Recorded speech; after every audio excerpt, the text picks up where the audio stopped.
tanghali po sa lahat, narito ang update sa lagay ng panahon ngayong araw ng Huwebes, February 29, 2024. Northeast monsoon at easterlies pa rin ang nakakaapekto sa ating kapuluan ngayong araw. Wala rin tayong nakikitang anumang sama ng panahon na papasok dito sa loob at labas ng ating bansa hanggang sa mga susunod na araw. Sa ngayon may mga kumpol lang ng kaulapan sa Mindanao at ito ay ang extension o trough ng LPA na siyang makakaapekto sa southern portion ng Mindanao. Kaya pinag-iingat po natin ang ating mga kababayan na ilang araw ng inuulan sa banta ng pagbaha at pagguho ng lupa.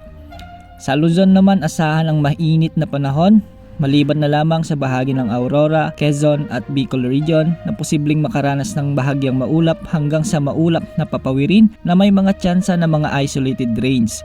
Sa hapon ay asahan na rin ang Central Luzon at Polillo Island sa makaranas ng mga mahihinang pag-ulan. Sa Visayas ay magiging maaraw din ang panahon at asahan lamang ang mga isolated rains pagsapit ng hapon o gabi.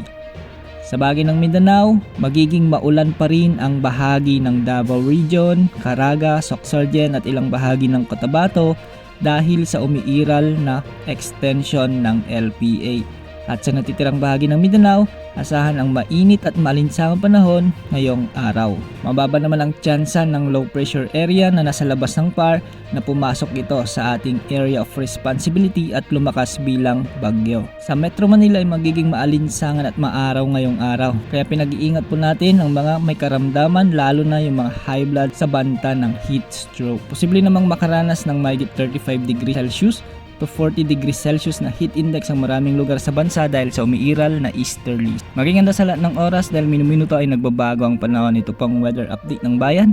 Masahan anumang panahon.